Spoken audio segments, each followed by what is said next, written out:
जिह्वाग्रमादाय करेण देवीं वामेन शत्रुन् परिपीडयन्ती गदाभिघातेन च दक्षिणेन पीताम्बराढ्यां द्विभुजां नमामि।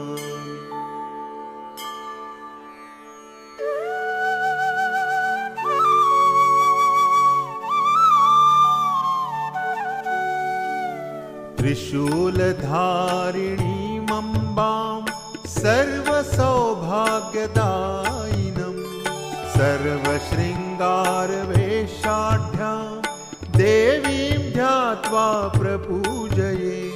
पीतवस्त्रां त्रिनेत्रां च द्विभुजां हाटकोज्ज्वलां शिलापर्वतः